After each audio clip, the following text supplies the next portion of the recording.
옛날, 아주 먼 옛날에 온 세상이 하얀 눈으로 덮여 숨소리마저 얼어붙을 듯한 깊은 겨울이 있었습니다.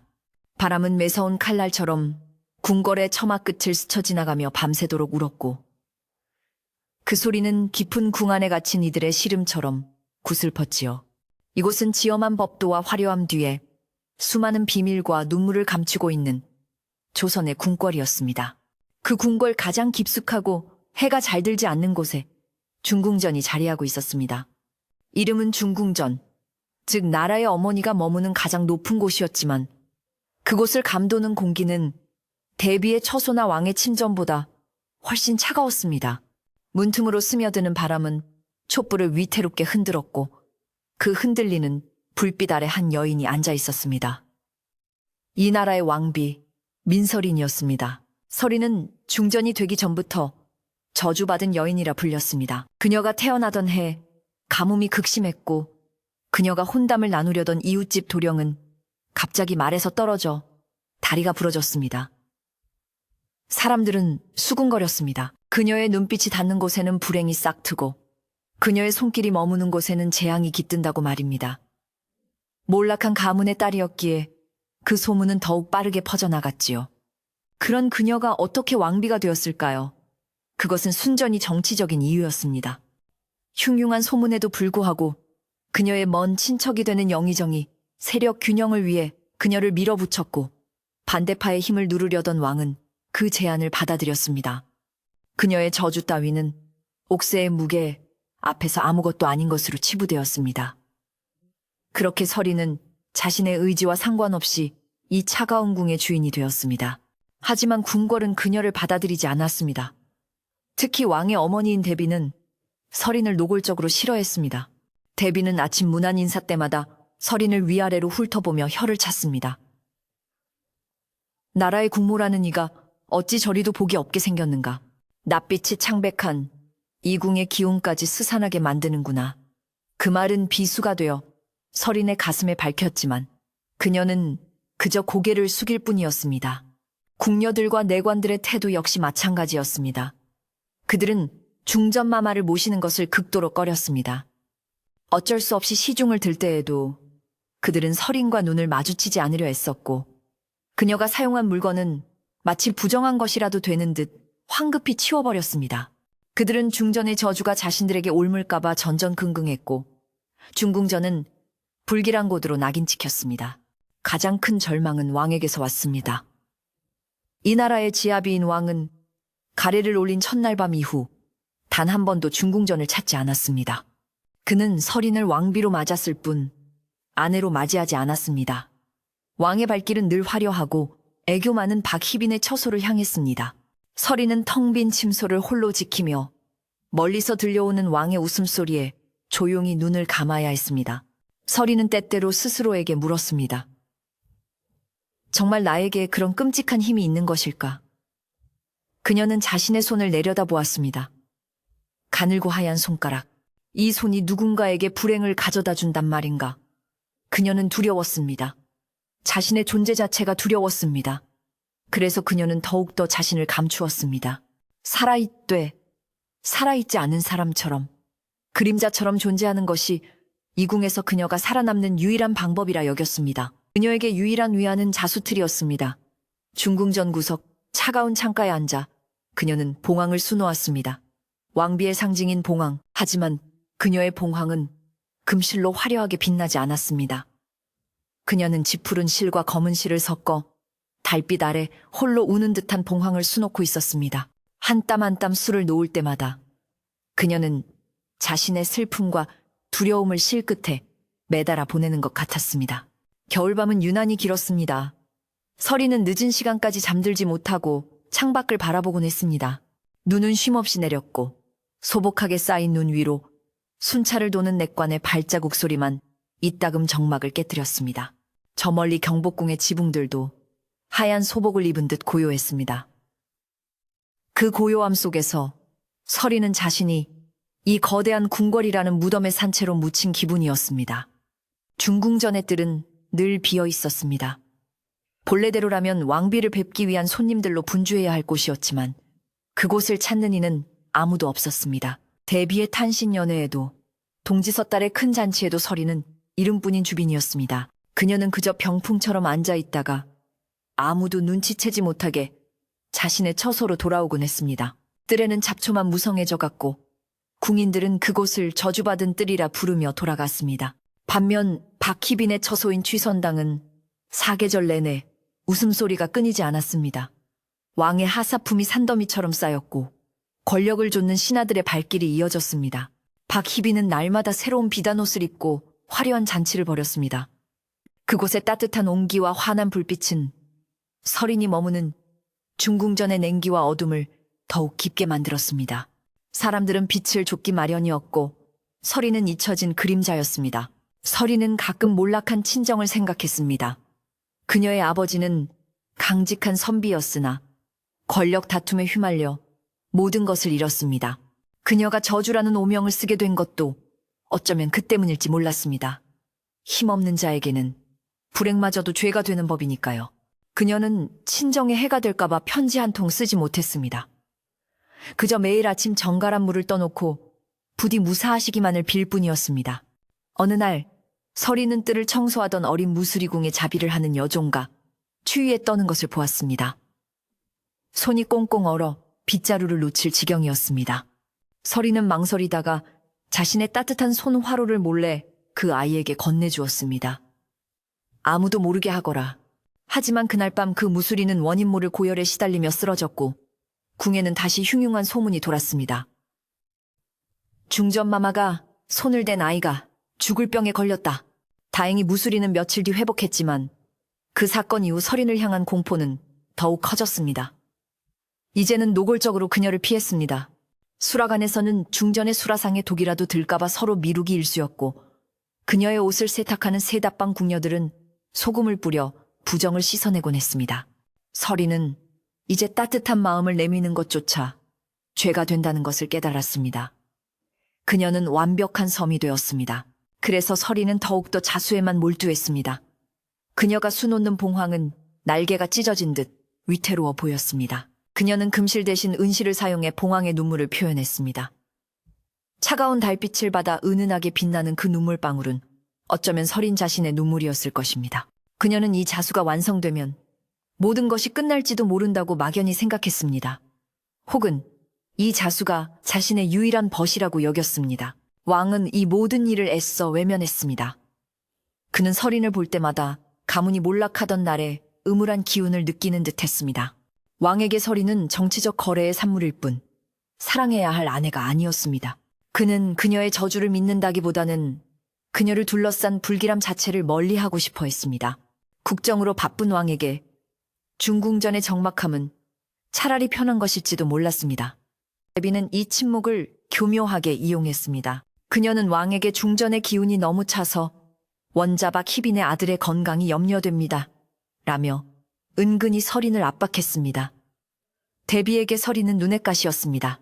자신이 원하는 가문에서 왕비를 맞이하지 못한 것에 대한 불만과 서린의 몰락한 가문에 대한 경멸이 뒤섞여 있었습니다. 대비는 서린이 스스로 무너지기를 기다리고 있었습니다.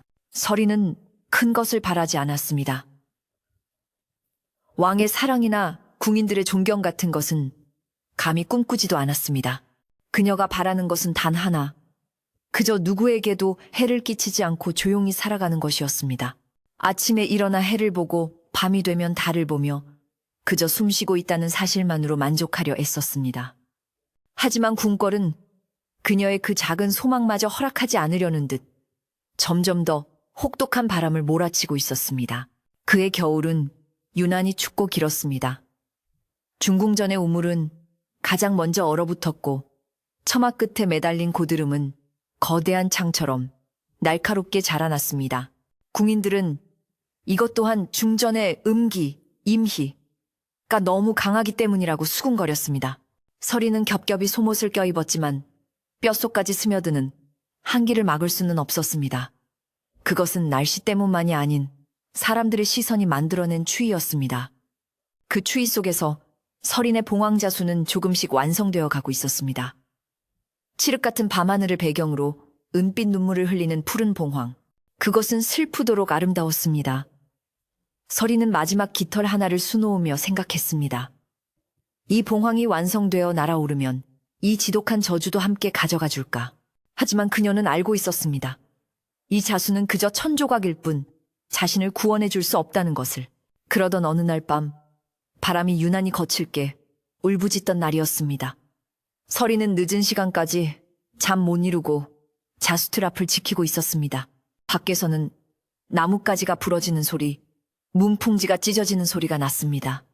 마치 거대한 무언가가 궁궐을 배회하며 문을 두드리는 듯 했습니다. 서리는 알 수 없는 불안감에 휩싸였습니다. 내일 아침이면 이 고요한 절망보다 더 끔찍한 무언가가 자신을 찾아올 것만 같았습니다. 그녀는 차가운 손으로 촛불을 가렸습니다.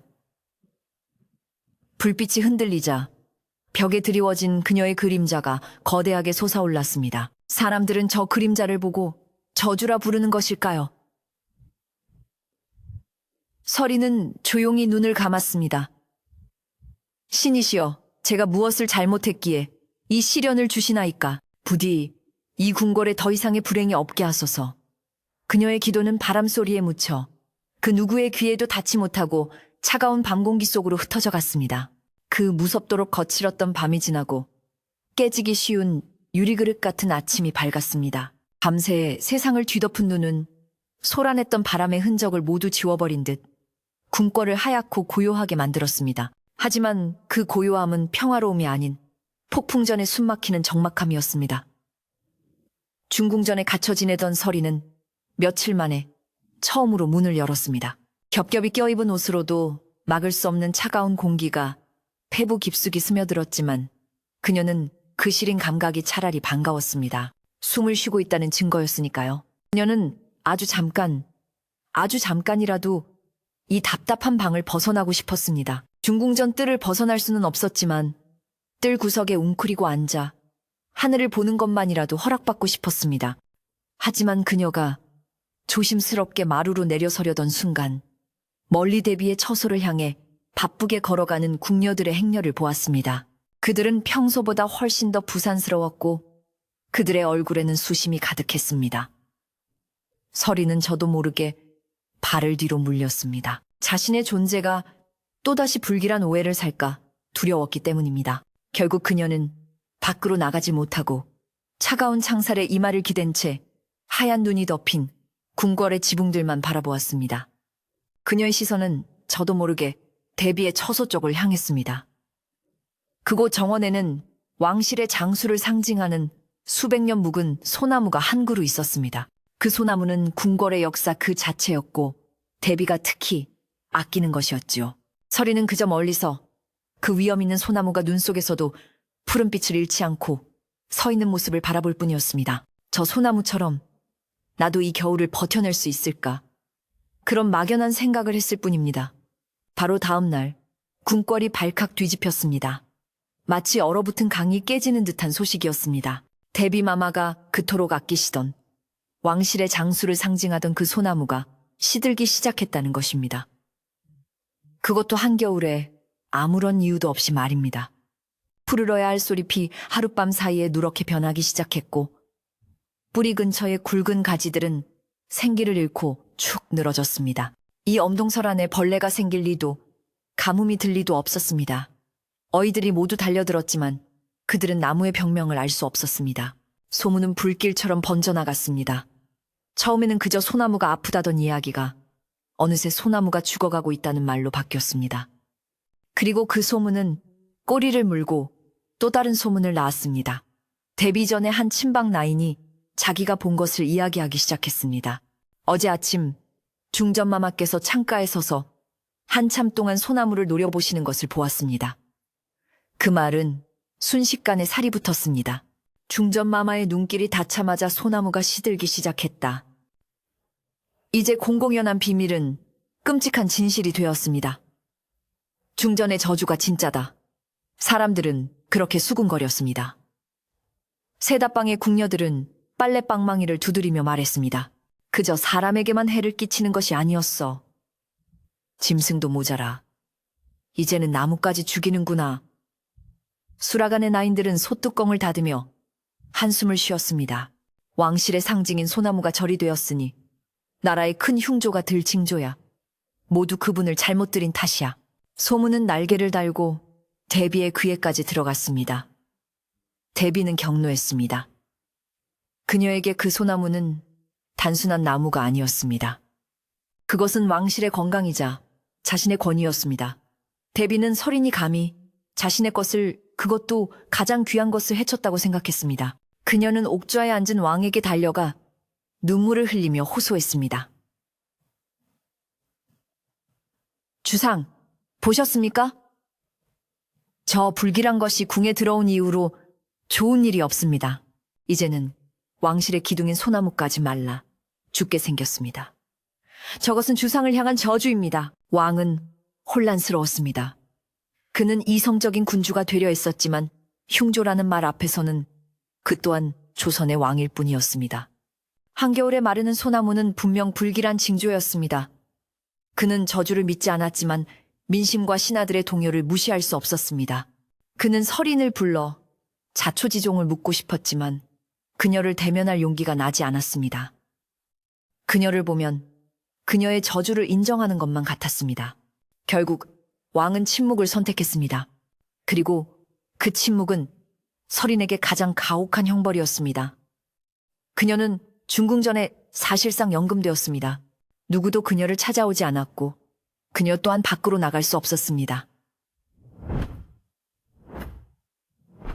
그녀는 자신이 무슨 짓을 했는지 되물었습니다. 내가 정말 그 나무를 바라보는 것만으로 죽게 만들었단 말인가? 그녀는 자신의 눈을 가리고 싶었습니다.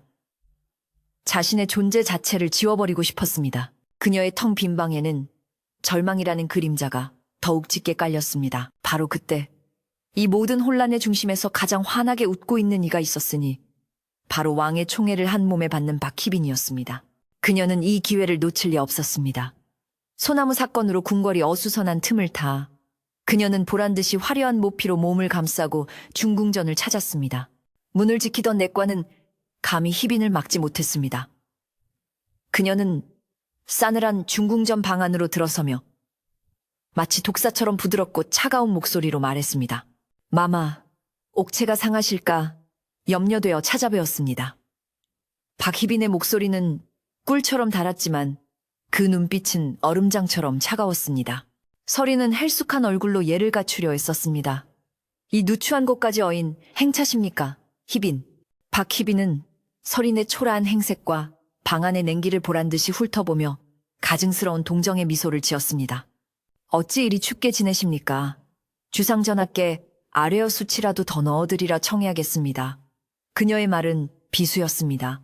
자신의 처소인 취선당에는 왕의 하사품인 최고급 수치 밤낮 없이 타오르고 있음을 과시하는 것이었지요. 설이는 대꾸할 기력이 없었습니다. 그저 고개를 숙인 채 그녀의 다음 말을 기다릴 뿐이었습니다. 박희빈은 설인의 곁에 다가앉으며 손수건으로 코를 막는 신용을 했습니다. 요즘 궁 안의 소문이 너무 흉흉하여 제 마음이 다 아픕니다. 마마께서 어찌 그런 일을 하셨겠습니까? 저는 마마를 믿습니다. 그래서 대비마마께도 아뢰었지요. 중전마마는 그저 운이 없으실 뿐이라고요. 운이 없다는 말은 저주받았다는 말을 교묘하게 돌려 말한 것이었습니다. 설이는 입술을 깨물었습니다. 항변하고 싶었지만 무슨 말로 항변할 수 있을까요? 그때 박희빈이 기다렸다는 듯 결정적인 한 방을 날렸습니다. 그녀는 갑자기 눈시울을 붉히며 가슴을 쳤습니다.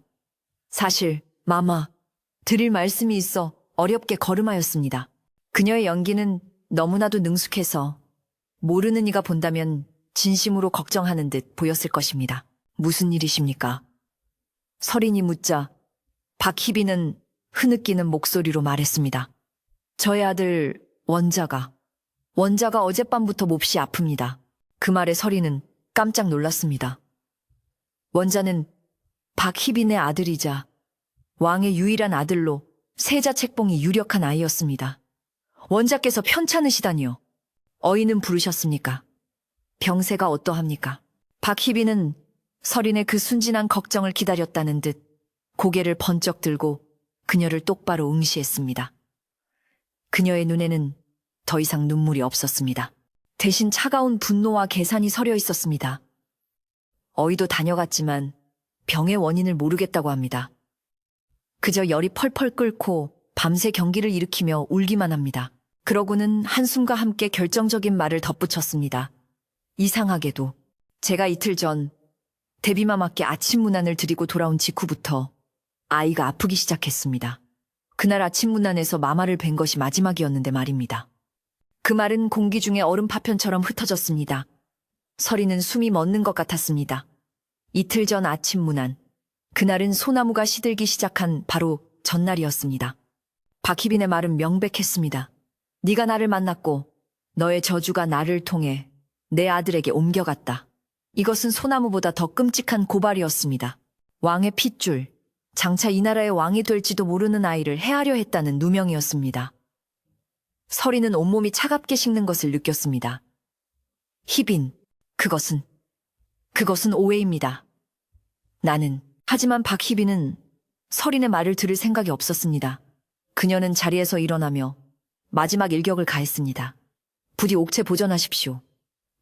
마마께서 건강하셔야 우리 원자도 그리고 이 궁궐도 평안해지지 않겠습니까? 그 말은 서린에게 네가 존재하는 것 자체가 불행이니 제발 조용히 사라져 달라는 저주나 다름없었습니다. 박희빈은 만족스러운 미소를 감추고 중궁전을 떠났습니다.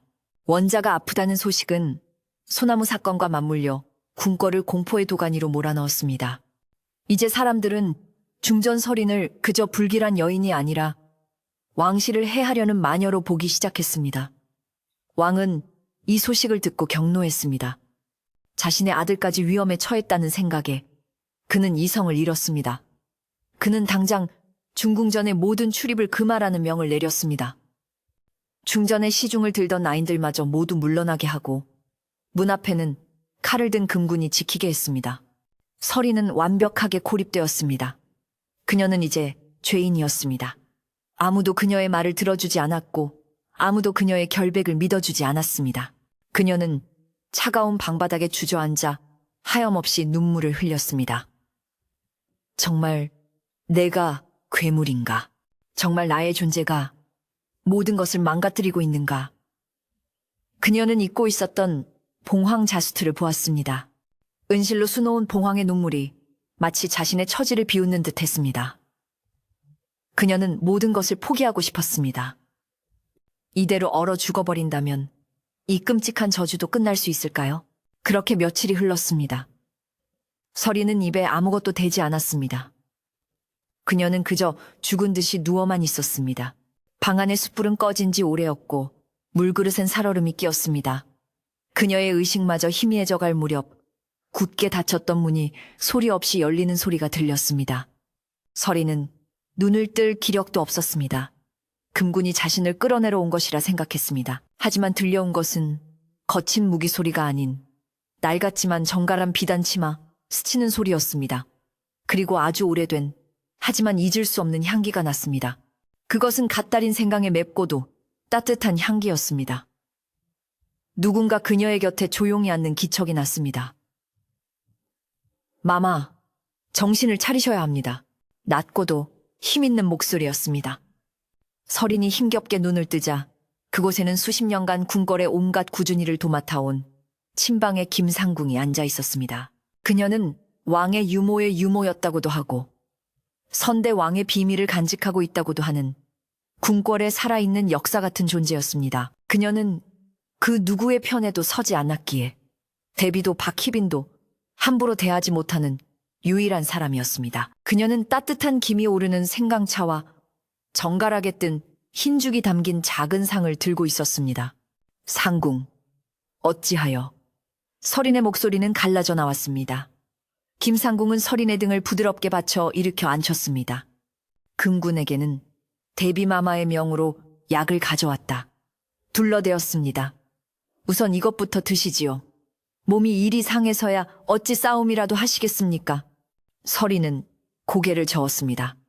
싸움이라니요. 저는 저주받았습니다. 모든 것이 저 때문입니다. 김상궁은 혀를 차는 대신 따뜻한 생강차를 서린의 입술에 대주었습니다. 맵고 뜨거운 기운이 서린의 목을 타고 넘어가자 얼어붙었던 몸이 조금씩 녹는 듯 했습니다. 김상궁은 서린이 차를 다 마시는 것을 묵묵히 지켜본 뒤 낮은 목소리로 말했습니다. 마마, 이 늙은이가 궁에서 50평생을 살았습니다. 마마께서 보신 것보다 더한 음모와 배신을 보았지요. 그녀는 창밖을 한번 내다보고는 서린의 귀에 대고 속삭였습니다. 마마, 궁궐의 바람은 저절로 불지 않습니다. 반드시 그 바람을 밀어붙이는 손이 있기 마련이지요. 서린의 눈이 커졌습니다. 소나무가 어찌 한겨울에 사람의 눈길 하나로 말라 죽겠으며 튼튼하던 원자가 어찌 무난인사 한 번의 사경을 헤매겠습니까? 그것은 순리가 아닙니다. 김상궁은 서린의 차가운 손을 잡았습니다. 그 손은 늙고 거칠었지만 이상하게도 따뜻한 기운이 전해져 왔습니다. 누군가가 거대한 부채를 만들어 마마를 향해 붙이고 있는 것입니다. 마마의 저주라는 소문을 이용해 마마를 이궁에서 몰아내고 무언가를 얻으려는 것이지요. 누가 감히? 서린이 떨리는 목소리로 물었습니다. 김상궁은 고개를 저었습니다. 그것은 마마께서 스스로 찾으셔야 합니다. 하지만 굶고 울고 절망해서는 아무것도 찾을 수 없습니다. 마마의 저주는 마마의 죄가 아닙니다. 그것은 마마를 공격하는 자들의 가장 편리한 무기일 뿐입니다. 김상궁은 흰죽 그릇을 서린의 손에 쥐어주었습니다. 드십시오. 그리고 정신을 차리십시오. 지금부터 마마께서 드시고 마시는 것, 들으시는 것, 그 어느 것 하나 허투루 넘기지 마십시오. 벽에도 귀가 있고 쥐도 새도 모르게 진실을 전하는 바람도 있는 법입니다. 마마는 이 나라의 국모이십니다. 괴물이 아니라 이 중궁전의 주인이십니다. 김상궁은 깊이 고개를 숙이고는 왔을 때와 마찬가지로 소리 없이 방을 나갔습니다. 서린은 차가운 방 안에 홀로 남았습니다. 손에는 아직 온기가 남은 죽 그릇이 들려 있었습니다. 궁의 바람은 저절로 불지 않는다.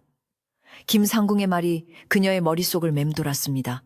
박희빈의 가증스러운 눈물, 소나무의 부자연스러운 죽음, 원자의 때맞춘 병. 모든 것이 조각난 그림처럼 흩어져 있었습니다. 서린은 천천히 죽으란 숟가락 떠서 입으로 가져갔습니다. 맛은 느껴지지 않았지만 살아야 한다는 생각만은 분명해졌습니다. 그녀는 더 이상 저주받은 여인이 아니었습니다. 그녀는 거대한 음모의 한가운데 서 있는 조선의 왕비였습니다. 김상궁의 말은 꺼져가던 등불에 기름을 부은 듯 서린의 마음에 작은 불씨를 되살렸습니다. 그녀는 더 이상 죽은 듯이 누워있지 않았습니다. 꼬박꼬박 들어오는 이제는 김상궁이 몰래 넣어주는 듯한 정갈한 음식을 받아먹었습니다. 굶주림으로 흐려졌던 정신이 맑아지자 닫혔던 귀와 눈이 열리기 시작했습니다. 그녀는 중궁전의 삭막한 방 안에 앉아 있었지만 그녀의 모든 감각은 궁궐 전체를 향해 열려 있었습니다. 바람소리, 멀리서 들려오는 궁녀들의 발소리, 심지어 문틈으로 스며드는 냄새까지 그녀는 모든 것을 기억하고 분석하기 시작했습니다. 박희빈의 아들, 원자는 며칠 뒤 기적처럼 회복되었습니다. 박희빈은 원자를 안고 대비전으로 달려가 눈물을 흘렸고 대비는 중전의 애군이 멀어지니 아이가 살아나는 것이라며 기뻐했습니다. 이 일로 중전의 저주는 거의 기정사실이 되었습니다. 왕 또한 안도하는 한편 서린에 대한 죄책감 대신 역시 불길한 여인이라는 확신을 굳히는 듯했습니다. 서린은 중궁전에 고립된 채 이 모든 소식을 전해 들으며 묵묵히 때를 기다렸습니다. 그녀는 알았습니다. 이것은 끝이 아니라 더 큰 음모의 시작일 뿐이라는 것을. 그러던 어느 깊은 밤, 달빛마저 구름에 가려 한치 앞도 보이지 않는 칠흑 같은 어둠이 내렸습니다. 궁궐의 모든 이가 잠든 축시, 새벽일, 삼시, 중궁전 밖을 지키던 늙은 파수꾼만이 얼어붙을 듯한 추위와 싸우며 졸음을 쫓고 있었습니다. 그는 이 저주받은 구역을 지키는 것이 몹시 불쾌했지만 어명이라 어쩔 수 없었습니다. 그가 언손을 입김으로 녹이며 창끝을 고쳐잡는 순간이었습니다. 스르륵. 마른 잎이 스치는 것도 아닌, 그렇다고 짐승의 발소리도 아닌 기이한 소리가 들렸습니다. 파수꾼은 숨을 죽였습니다. 중궁전의 담벼락, 바로 대비의 소나무가 죽어가던 정원과 이어진 그 어두운 구석에서 무언가가 움직이고 있었습니다. 누구냐? 그가 외쳤지만 대답은 없었습니다.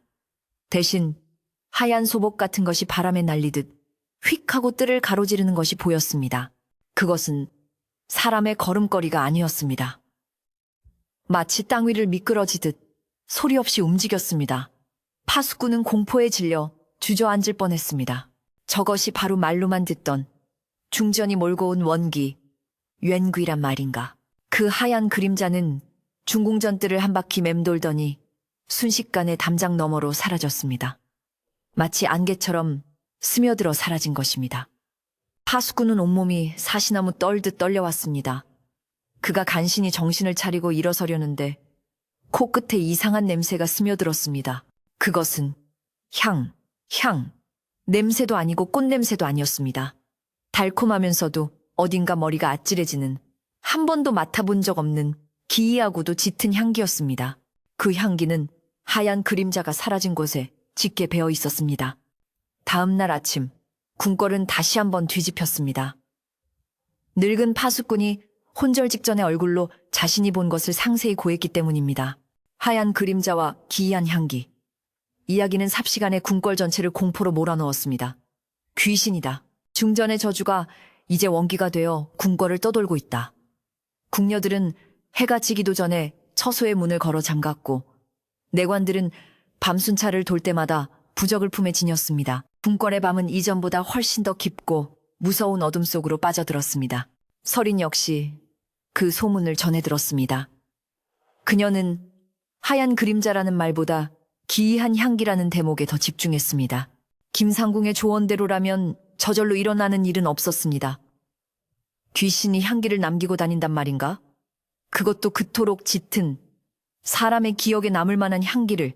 그녀는 무언가 석연치 않음을 느꼈습니다. 하지만 아직은 증거가 없었습니다. 그녀는 그저 이 공포가 어디로 흘러가는지 지켜볼 뿐이었습니다. 그리고 며칠 뒤 그 공포가 구체적인 재앙으로 터져나왔습니다.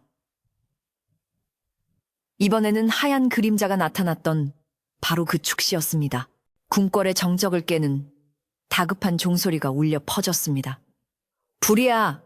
불이 났다! 시뻘건 불길이 밤하늘을 무섭게 물들이고 있었습니다. 불이 난 곳은 다름 아닌 내의원, 왕실병원의 약재 창고였습니다. 왕과 왕실의 건강을 책임지는 가장 중요한 곳 중 하나였습니다.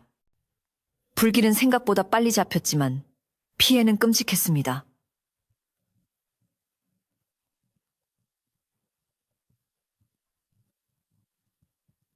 이상하게도 불은 다른 약재들은 거의 태우지 않고 오직 한 곳만을 정확하게 노렸습니다. 그곳은 바로 주상 전하께 올릴 귀한 보역, 재료들을 보관하던 창고였습니다. 왕의 만수무강을 위해 전국 각지에서 공수해온 인삼, 녹용, 그리고 희귀한 약재들이 모두 한 줌의 재로 변해버린 것입니다. 이것은 단순한 화재가 아니었습니다. 왕의 용체, 롱타이를 직접적으로 노린 명백한 위협이자 대역죄였습니다. 왕은 극도로 분노하고 또한 두려워했습니다. 시들어가는 소나무, 알아누운 원자, 궁궐을 떠도는 원기, 그리고 이제는 자신을 겨냥한 불길까지, 이 모든 불행의 고리가 단 한 사람, 중전 민서린을 가리키고 있었습니다. 왕은 이 모든 것이 서린이 궁에 들어온 이후에 시작되었음을 떠올렸습니다. 그의 이성은 마비되었고 저주에 대한 원초적인 공포가 그를 사로잡았습니다.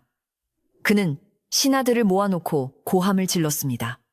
이것은 필시 하늘의 경고다. 당장 이 불길한 기운을 잠재울 방도를 찾으라. 궁궐은 그야말로 공포에 떨었습니다. 제목에서 예고된 그 밤의 비밀은 이제 단순한 저주가 아니라 왕의 목숨을 위협하는 실체적인 공포가 되었습니다. 사람들은 이제 서린을 중전마마라 부르지 않았습니다. 그들은 몰래 그녀를 궁의 애군이라 불렀습니다. 이 모든 사태를 지켜보던 대비는 이때다 싶어 눈물을 거두고 자신의 세력을 움직이기 시작했습니다. 이때 기다렸다는 듯이 한 인물이 나섰습니다. 그는 바로 박희빈의 아버지이자 조정의 실세 중 한 명인 박대감이었습니다. 그는 본래 교활하고 야심이 많은 인물이었지만 늘 온화하고 충성스러운 신하의 가면을 쓰고 있었습니다. 그는 왕 앞에 부복하며 통곡했습니다. 전하, 이 모든 재앙은 궁안의 음기, 임해가 너무 강하여 억울하게 죽은 원귀들을 불러 모았기 때문이옵니다. 하얀 그림자는 그 징조이며 약재 창고에 부른 그들의 노여움입니다. 박 대감의 말은 논리적인 듯 했으나 그 칼끝은 정확히 중궁전을 향하고 있었습니다. 음기란 곧 여인을 뜻했고 지금 궁에서 가장 불길한 음기를 가진 사람은 설인이었으니까요. 그는 계속해서 아뢰었습니다. 이대로 가다가는 종묘사직이 위험합니다. 부디 이 사태를 수습할 방도를 허락하여 주시옵소서. 왕은 이미 제정신이 아니었습니다. 그는 지푸라기라도 잡는 심정으로 물었습니다. 방도라니? 무슨 방도란 말이오? 경은 박 대감은 기다렸다는 듯이 고개를 조아렸습니다. 나라에서 가장 용하다는 무당들을 모두 불러들여 궁의 애군을 씻어내는 대규모 국구마, 의식을 열어야 하옵니다. 원귀들의 한을 풀고 이 모든 불행의 근원을 색출하여 궁 밖으로 몰아내야 합니다. 그의 목소리는 비장했지만 그 눈빛에는 승리감에 찬 광기가 서려 있었습니다. 불행의 근원, 그것은 설인을 의미하는 것이었습니다. 이것은 박희빈과 박 대감이 처음부터 그린 그림이었습니다. 단순한 소문으로는 중전을 폐위시킬 명분이 부족했습니다. 하지만 귀신이 나타나고 왕의 안위가 위협받는 이 상황이라면 달랐습니다. 그들은 구판을 벌여 모든 임목을 집중시키고 그 자리에서 무당의 입을 빌려 모든 재앙의 근원은 중전이라고 선포하게 할 작정이었습니다. 왕조차도 신의 계시처럼 보이는 그 선언을 거부하지 못할 것이었습니다. 그것은 설인을 폐위시키기 위한 완벽한 명분이었습니다. 대비는 즉각 박대감의 제안에 찬동하고 나섰습니다.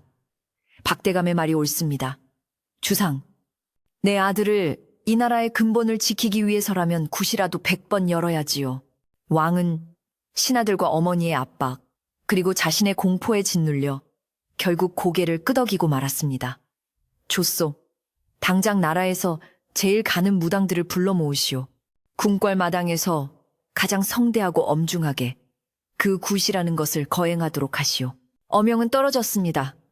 궁궐은 순식간에 굿 준비로 분주해졌습니다. 중궁전의 설인에게도 이 소식이 전해졌습니다. 그녀를 모시던 나인 하나가 몰래 문틈으로 속삭여준 것이었습니다. 마마, 큰일 났습니다.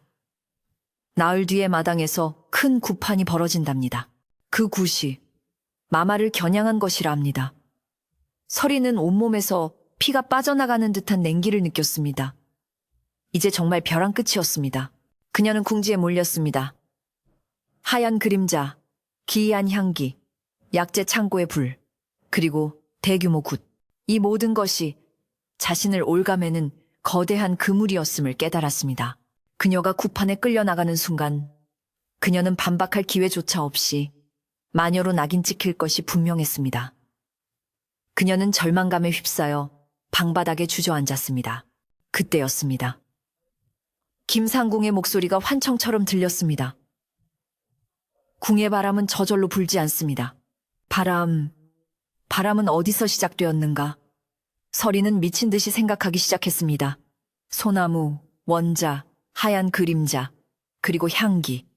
그래, 향기! 설이는 무릎을 쳤습니다. 파수꾼이 맡았다는 그 기이하고 짙은 향기. 설이는 기억의 조각을 맞추기 시작했습니다. 그녀는 그 향기를 기억했습니다. 아주 희미하지만 분명히 기억했습니다.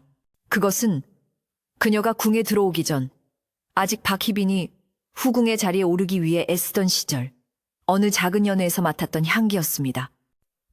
그때 박희빈은 서역 시육에서 구했다는 희귀한 향낭 향기 주머니를 자랑스레 흔들었습니다. 이 향은 아무나 구할 수 없는 것입니다. 아주 소량만으로도 며칠간 향이 가시질 않지요. 그 향기는 독특했습니다. 달콤하면서도 머리가 아찔한 사람을 현혹시키는 듯한 냄새였습니다. 파수꾼이 묘사한 것과 정확히 일치했습니다. 그렇다면 하얀 그림자는 귀신이 아니었습니다. 그것은 박희빈 혹은 박희빈의 수하가 꾸민 짓이었습니다. 그들은 일부러 공포를 조장하기 위해 귀신 행세를 하고 일부러 그 짙은 향기를 남겨 궁궐을 혼란에 빠뜨린 것입니다.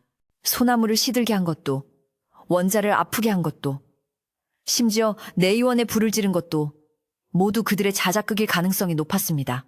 소나무는 뿌리에 몰래 독을 부었을 것이고 원자는 잠시 아프게 만드는 약을 먹였을 것입니다.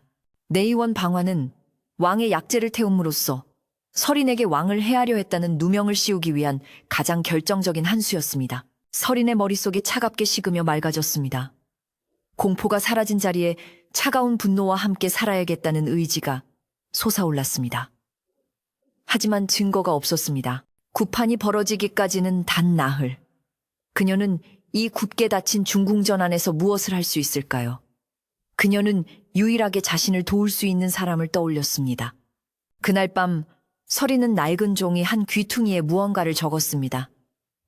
날카로운 비녀 끝으로 손가락을 찔러 붉은 피를 냈습니다. 먹물은 감시당할 수 있었지만 피로 쓴 글씨는 쉽게 눈에 띄지 않을 것이었습니다. 그녀는 그 종이를 돌돌 말아 식사를 가지고 들어온 김상궁의 손에 몰래 쥐어주었습니다. 김상궁은 아무 말 없이 그것을 받아 품속 깊이 숨겼습니다. 설인이 김상궁에게 부탁한 것은 두 가지였습니다.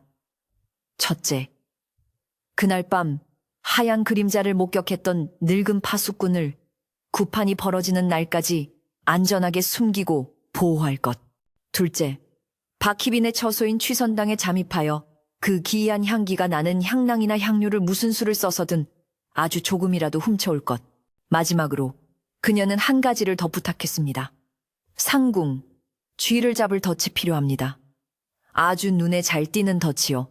김상궁은 설인의 피 묻은 서찰을 보고 모든 것을 깨달은 듯 했습니다. 그녀는 설인을 향해 말없이 고개를 깊이 끄덕였습니다. 그것은 알겠다는 대답이자 반드시 해내겠다는 약속이었습니다.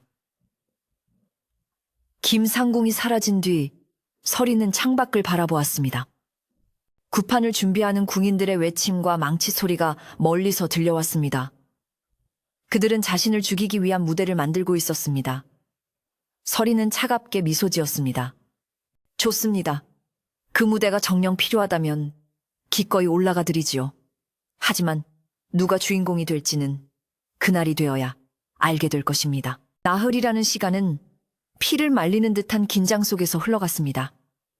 궁궐마당에는 거대한 오방색 천이 나부끼기 시작했고 구판을 위한 제단이 하늘 높이 쌓였습니다. 궁궐 전체가 이 기이하고도 두려운 의식을 위해 숨을 죽였습니다. 사람들의 공포는 극에 달했습니다. 그들은 이 굿이 궁궐의 모든 재앙을 씻어내줄 것이라 믿으면서도 동시에 그 재앙의 근원이 밝혀지는 순간을 두려워했습니다. 그 근원이 누구인지 모두가 암묵적으로 알고 있었으니까요. 드디어 굿을 거행하기로 한 날이 밝았습니다. 하늘은 마치 이 모든 비극을 예고하듯 잿빛 구름으로 무겁게 뒤덮여 있었습니다. 왕과 대비는 가장 높은 상석에 무거운 표정으로 자리했습니다. 그 아래로는 조정의 중신들이 도열했고 박희빈은 창백하지만 어딘지 모르게 승리감에 찬 얼굴로 대비의 곁을 지켰습니다. 박 대감은 굿의 진행을 총괄하며 번들거리는 눈으로 제단을 훑어보았습니다. 그리고 마당 한가운데에는 이 모든 일의 원인으로 지목된 중전설인이 섰습니다. 그녀는 죄인을 신문할 때 입히는 흰 소복 차림이었습니다. 지난 며칠간의 고립과 마음고생으로 그녀의 낯빛은 종이장처럼 하얗고 몸은 금방이라도 쓰러질 듯 가냘팠습니다. 하지만 그녀의 두 눈만은 형형하게 빛나고 있었습니다.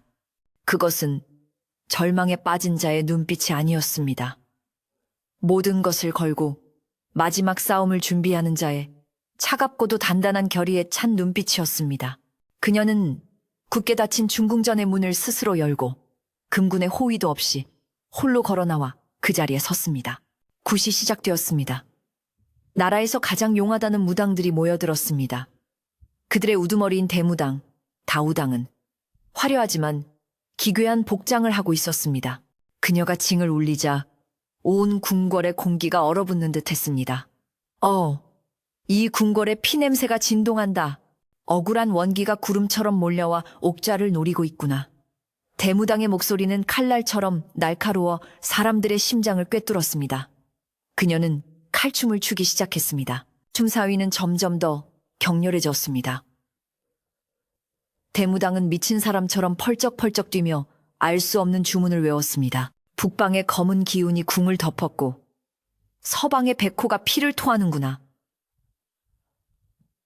이 모든 것은 궁에 들어와서는 안 될 살사이 들어왔기 때문이다. 그녀의 손에 들린 방울소리가 광란처럼 울려 퍼졌고 지켜보던 궁녀 몇몇은 공포에 질려 비명을 지르며 쓰러지기도 했습니다.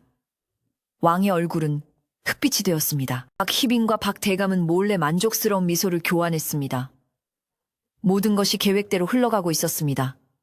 이제 마지막 일격만 남았습니다. 대무당은 춤을 멈추고 재단에 쌓아 올린 쌀더미에 칼을 내리꽂았습니다. 그리고 천천히, 아주 천천히 고개를 돌려 마당 한가운데 홀로 서 있는 서린을 향해 피처럼 붉게 칠한 손가락질을 했습니다. 저기다. 저 여인이다. 저 여인이 몰고 온 죽음의 기운이 소나무를 말라 죽게 하고 원자의 목숨을 위협하고 내 이원에 불을 지른 것이다. 저 여인이 품은 저주가 궁궐의 모든 재앙을 불러왔다. 저 여인을 당장 이 궁에서 몰아내고 그 피로써 이 재단을 씻어내지 않으면 주상전하의 용체마저 위험해질 것이다. 대무당의 외침은 사자우처럼 궁궐 마당에 울려 퍼졌습니다. 모든 이의 시선이 서린에게로 향했습니다. 대비는 아이고 내 아들 을 외치며 쓰러지는 신용을 했고 박대감은 무릎을 꿇고 왕에게 아뢰었습니다. 전하, 하늘의 뜻이 이리도 명백합니다. 어서 결단을 내리시어 종묘사직을 구하소서. 왕은 혼란과 공포 그리고 분노로 몸을 떨었습니다. 그는 칼자루를 쥔 손을 부들부들 떨며 일어섰습니다. 그의 눈에는 더 이상 이성적인 판단이 남아있지 않았습니다. 저 여인을 그가 서린의 처분을 명하려던 바로 그 순간이었습니다. 그동안 죽은 듯 써있기만 하던 서린이 무겁고도 또렷한 목소리로 외쳤습니다. 잠깐 멈추시옵소서. 전하. 모든 소리가 일순간 멈추었습니다. 감히 어명과 신의 계시를 가로막은 서린의 행동에 모두가 경악했습니다. 대무당은 분노에 찬 얼굴로 그녀를 노려보았고 박희빈은 저것이 감히 라며 경악했습니다. 서린은 천천히 왕이 앉은 상석 앞으로 걸어나갔습니다. 그녀는 털썩 무릎을 꿇었지만 그 자세는 구걸하는 자의 것이 아니었습니다. 전하, 이 모든 것이 신의 뜻이라 하시기 전에 마지막으로 이 소신의 말을 들어주십시오. 저것이 하늘의 뜻인지 아니면 사람의 끔찍한 계략인지 오늘 이 자리에서 밝힐 기회를 주시옵소서. 서린의 당당하고도 절박한 외침에 왕은 잠시 할 말을 잃었습니다. 그는 저주받은 마녀의 모습이 아닌 억울함을 호소하는 왕비의 모습을 보았습니다. 그는 잠시 망설이다가 무겁게 입을 열었습니다. 말해보라. 하늘의 뜻을 거역하고도 네가 살아남을 수 있을지 어디 한번 말해보라. 허락이 떨어지자 서리는 곁에 숨죽이고 있던 김상궁을 향해 고개를 끄덕였습니다. 첫 번째로 저의 저주를 처음 목격했다는 증인을 부르겠습니다. 서린의 말이 떨어지자 김상궁의 뒤에 숨어있던 늙은 파수꾼이 사시나무 떨듯 떨며 마당으로 걸어 나왔습니다. 그는 그날 밤 하얀 그림자를 목격했던 바로 그 파수꾼이었습니다. 박대감의 수하들이 그를 찾아 없애려 했지만 김상궁이 한 발 빨랐던 것입니다. 파수꾼은 왕 앞에 부복했습니다. 전하, 소인이 그날 밤 본 것은 분명 귀신이었습니다. 하얀 소복을 입고 담장을 넘어갔습니다. 박희빈의 입가에 옅은 미소가 번졌습니다. 어리석긴 제 무덤을 파는구나. 하지만 서리는 동요하지 않고 파수꾼에게 물었습니다. 네가 본 것이 분명하다면 그날 밤 또 다른 이상한 점은 없었느냐? 파수꾼은 잠시 망설이다가 고개를 끄덕였습니다. 있었습니다, 마마. 그 그림자가 사라진 곳에서 아주 기이하고 짙은 향기가 났습니다. 서리는 희빈을 돌아보았습니다. 향기라 하였습니다. 두 번째로 그 향기의 주인을 찾겠습니다. 서리는 품속에서 비단으로 겹겹이 싼 작은 주머니를 꺼냈습니다. 김상궁이 목숨을 걸고 박희빈의 처소에서 훔쳐온 바로 그 향낭이었습니다. 서린이 향낭의 입구를 열자 구판의 피비린내를 뚫고 그 독특하고 아찔한 향기가 바람을 타고 퍼져나갔습니다. 서린은 파수꾼에게 향낭을 내밀었습니다. 네가 맡았던 향기가 이 향기가 맞느냐? 파수꾼은 코를 킁킁거리더니 이내 경악에 찬 얼굴로 고개를 들었습니다. 맞습니다. 마마. 틀림없습니다. 제 머리가 이토록 아찔했던 바로 이 향기입니다. 서리는 그 향낭을 들고 박희빈에게로 천천히 걸어갔습니다. 희빈께서는 이 향기를 모르시진 않겠지요. 이것은 희빈께서 서역에서 구해와 유일하게 지니고 다닌다던 바로 그 향낭이 아닙니까? 박희빈의 얼굴이 하얗게 질렸습니다. 그녀는 자신도 모르게 뒷걸음질 쳤습니다. 무슨 소리를 하는 것이냐? 내가 쓰는 향낭이 거기 왜? 그녀의 당황한 모습에 사람들은 수군거리기 시작했습니다. 하얀 그림자가 귀신이 아니라 박희빈의 향낭 냄새를 풍기는 사람일 수도 있다는 의심이 싹트기 시작했습니다. 하지만 박대감이 소리쳤습니다. 불경하도다. 고작 향낭 하나로 희빈 마마를 모함하는 것이냐? 그 향낭을 누군가 훔쳐다 쓴 것일 수도 있지 않느냐? 물론 그러실 줄 알았습니다, 대감. 서리는 차갑게 말했습니다. 그래서 세 번째 증거를 준비했습니다. 저는 그 하얀 그림자가 구판 전에 다시 나타나 공포를 조장할 것이라 확신했습니다. 그래서 덧들러 왔습니다. 서리는 김상궁을 보았고 김상궁은 손짓했습니다. 곧 건장한 내관 2명이 누군가를 질질 끌고 마당으로 들어왔습니다. 그는 박희빈의 처소에서 잔심부름을 하는 하수인 중 하나였는데 어딘가에서 몰매라도 맞았는지 엉망인 모습이었습니다. 어젯밤 이자가 또다시 하얀 그림자 행세를 하며 중궁전 담벼락을 넘으려다 붙잡혔습니다. 서린이 말했습니다. 박희빈의 얼굴이 잿빛이 되었습니다. 아니라 나는 모르는 일이다. 하지만 서리는 말을 이었습니다. 제가 놓은 덫은 아주 간단한 것이었습니다.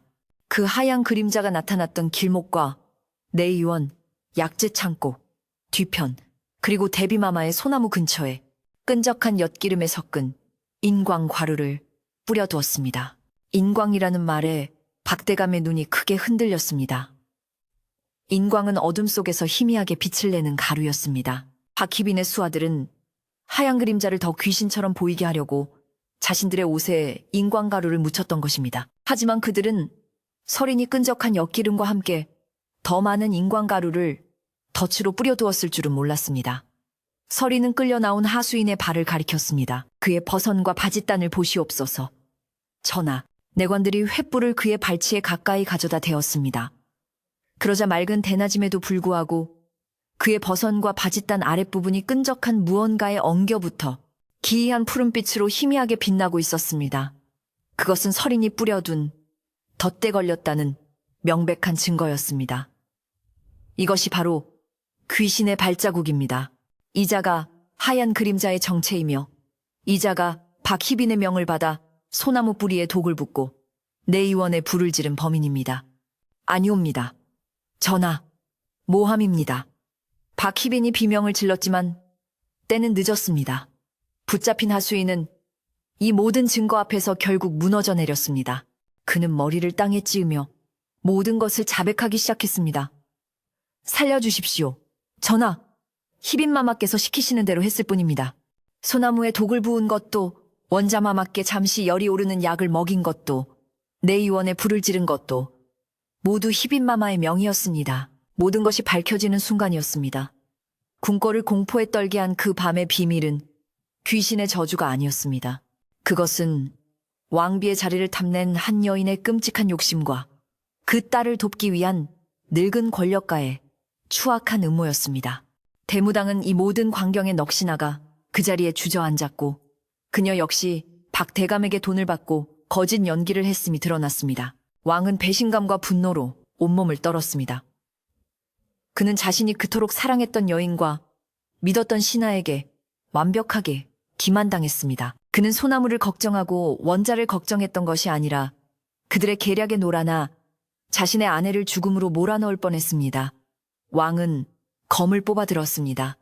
내 인연, 내 놈들을 당장. 왕의 경로가 궁궐을 뒤덮었습니다. 박희빈과 박대감은 그 자리에서 금군에게 결박되었습니다. 그토록 성대했던 구파는 한순간에 끔찍한 음모의 현장으로 변했습니다. 모든 소란이 잦아들고 잿빛 하늘 아래 오직 서린만이 꼿꼿이 서 있었습니다. 그녀는 자신의 저주가 아니라 자신의 지혜로 이 모든 것을 밝혀냈습니다. 그녀는 더 이상 저주받은 여인이 아니었습니다. 그녀는 진실을 지켜낸 이 나라의 진정한 왕비였습니다.